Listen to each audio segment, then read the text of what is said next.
Governor Ron DeSantis just made a stunning admission that nobody saw coming. In recent legislative sessions and closed-door meetings with economists, he revealed the brutal truth about Florida's economic foundation, and it's terrifying. But here's what makes this different from every other state budget crisis you've heard about. DeSantis isn't just worried about a recession.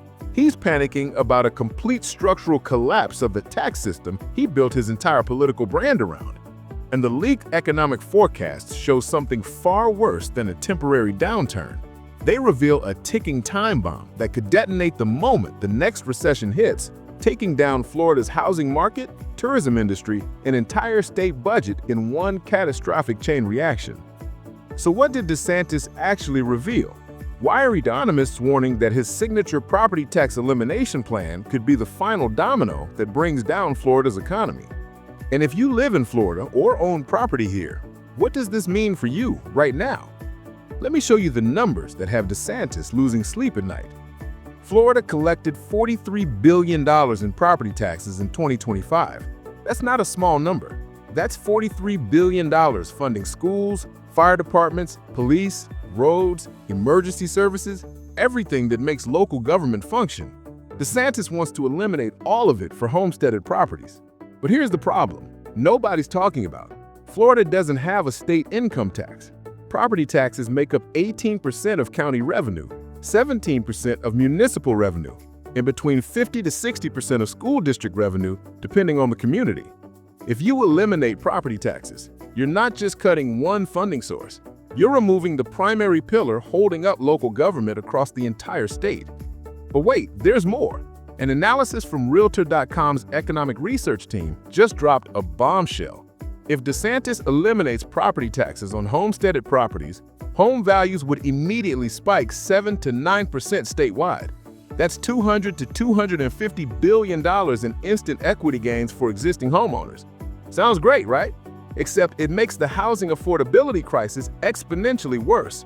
First-time buyers already priced out of the market would face another $40,000 to $60,000 increase on top of already inflated prices. The analysis explicitly states this would be a windfall for existing property owners, but would make it even harder to break into home ownership because of increased prices.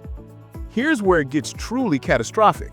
Ken Johnson, a housing economist at the University of Mississippi, identified the doomsday scenario that has DeSantis' team scrambling. Florida's housing stock includes 10% vacation homes and investment properties. These properties would still be subject to property taxes under DeSantis' plan. Johnson warns that when the next recession hits, and economists say 22 states plus Washington, D.C. are already showing clear signs of recession, those vacation home owners will panic sell. Suddenly, hundreds of thousands of second homes flood the market. Prices crater. The state budget, now dependent entirely on sales tax revenue and taxes from these investment properties, collapses as both tourism dollars and real estate transaction taxes evaporate simultaneously. Let me paint the picture of what that looks like. Florida's state budget is $115.1 billion for fiscal year 2025-2026. That's down $3.5 billion from last year because conservative lawmakers are already concerned about a broader economic slowdown. State reserves sit between $14.5 and $15.7 billion. The last time Florida tapped into the Budget Stabilization Fund was 2008, during the Great Recession. That recession blasted through Florida's tourism and development-heavy economy with devastating force. This time, economists are warning the impact could be worse because the state has eliminated its most stable tax base, property taxes, in favor of volatile sales taxes that crater during recessions. And tourism, Florida's supposed economic backbone, is already showing cracks. Visit Florida just released data showing tourism generated $133.6 billion in economic impact during 2024. That sounds impressive until you look at what economists are forecasting for 2025 and beyond. Mark Zandi, chief economist for Moody's Analytics, told MarketWatch that the economy is standing on shaky ground. 22 states are showing clear signs of recession, marked by economic weakness and job losses. The economy is still not in recession, but the risks are very high. We're on the precipice, he warned. Here's what DeSantis doesn't want you to understand about the property tax elimination timing. He's pushing this constitutional amendment for the November 2026 ballot. If it passes, implementation would likely begin in 2027. But DeSantis' term ends in January 2027. He'll be out of office when the changes take effect. Former Republican State Senator Jeff Brands from St. Petersburg pointed this out explicitly. The State Office of Economic and Demographic Research has predicted state budget deficits beginning in 2027. The idea would have to turn local governments into state-dependent entities, Brandes said, but noted that DeSantis will be out of office by the time the changes take effect. Let me show you what economists are specifically warning about. Florida's economy is expected to grow, but at a slower pace. The state's real gross product expanded at 3.6% in 2024. For 2025, forecasters expect growth to slow to around 1.9 to 2%, before stabilizing at 2.1 to 2.2% in subsequent years. That's still growth, but it's decelerating.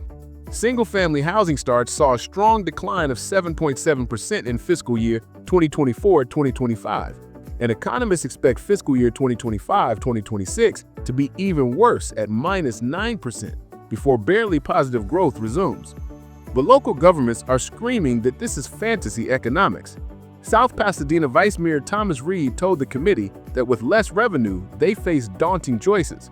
Chris Doolin, a Tallahassee lobbyist representing small Florida counties, including fiscally constrained counties, said eliminating property taxes would mean a dismemberment of vital services.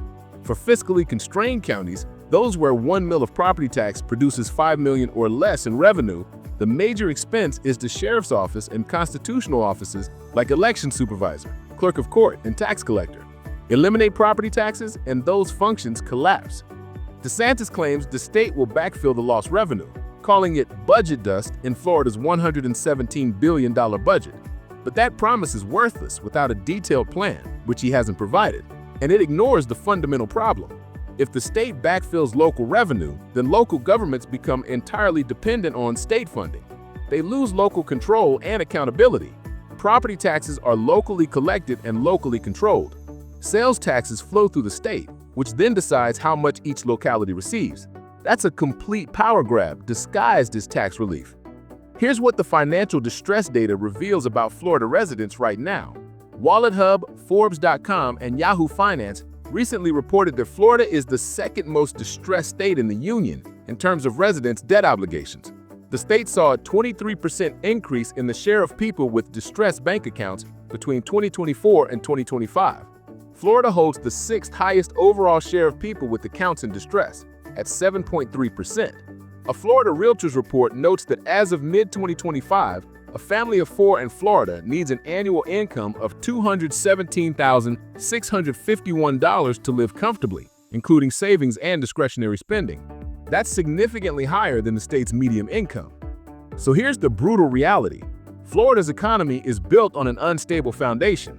No state income tax means heavy reliance on sales taxes and property taxes. Tourism, which generates massive sales tax revenue, is vulnerable to recession and external shocks like tariffs, inflation, and changing travel patterns. Real estate, which generates documentary stamp taxes and supports construction jobs, is cooling rapidly, with declining permits, longer days on the market, and price softness. Insurance costs are crushing homeowners and driving people out of the state, reducing the tax base.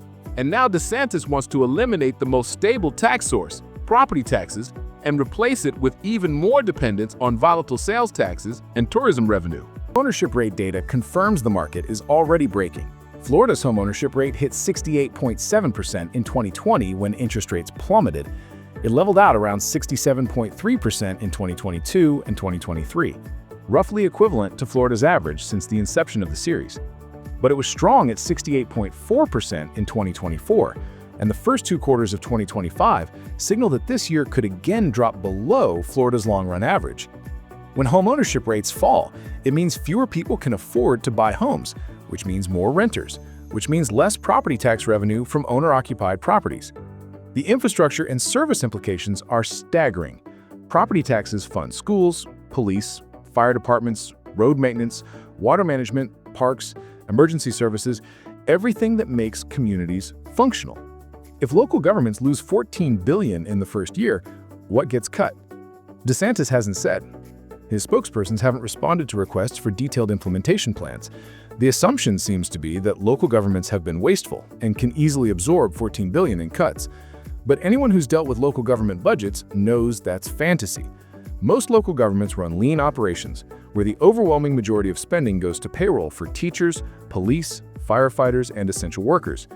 Cut $14 billion, and you're cutting those jobs. Here's what separates this situation from normal political gamesmanship. The economic data all points in the same direction: slowing growth, declining construction, softening real estate, rising unemployment risks, increasing household financial distress, and warnings from top economists that recession risks are very high. This is not the time to blow up your tax system and hope for the best. This is the time for fiscal conservatism, for building reserves, for strengthening the foundation before the storm hits. But DeSantis is doing the opposite. He's proposing the most radical tax restructuring in modern Florida history at the exact moment when economic indicators are flashing warning signs. The comparison to 2008 is chilling. Florida's last major economic crisis devastated the state. The Great Recession triggered extreme financial and economic stress statewide, leading to sharp declines in state gross domestic product, personal income growth, and employment. The state's operating budget dropped between fiscal year 2010-2011 and fiscal year 2011-2012, followed by a smaller decrease the next fiscal year. It took years to recover, and that happened with property taxes intact, providing stable local revenue throughout the crisis. Now imagine facing the next recession after eliminating property taxes and becoming entirely dependent on sales taxes that collapse when consumers stop spending. So what should you do if you live in Florida or own property here? First, understand that if this property tax elimination passes, your home value will likely spike in the short term. That's great if you're selling. It's devastating if you're trying to buy. Second, recognize that local services will get cut. Police response times could increase. Schools could lose funding. Roads might not get maintained. Fire departments could see staffing reductions. These aren't hypotheticals. These are mathematical certainties when you remove $14 billion from local government budgets. Third, if you're a renter, prepare for significant rent increases as landlords pass through the full property tax burden that homeowners shed. Fourth, and this is critical, watch the next recession indicators. When unemployment spikes, when tourism numbers drop, when real estate transactions slow, Florida's state budget will come under massive pressure. If property taxes have been eliminated, there's no backup system. The state would have to choose between slashing spending on education, healthcare, and services, or dramatically raising sales taxes in the middle of a recession, which would make the recession worse. It's a death spiral with no good options. DeSantis' property tax elimination plan isn't bold reform. It's economic suicide disguised as tax relief. The timing is wrong, the fundamentals are wrong, the lack of detailed replacement revenue plans is wrong. The shift of all burden to sales taxes and remaining property taxpayers is wrong. The vulnerability to recession is terrifying. And the fact that DeSantis will be long gone when the consequences hit shows this is about his political ambitions, not Florida's economic future. Florida's economy isn't falling apart yet, but DeSantis just revealed exactly how it will fall apart if his plan passes. The warnings are clear, the data is undeniable, and the window to stop this disaster is closing fast. The 2026 legislative session will decide Florida's economic fate for decades. Watch carefully. This isn't just politics. It's the blueprint for how to destroy a state economy while claiming to save it. That's it for today. Let me know what you guys think about this in the comments below. Subscribe now for more updates. Thanks for watching.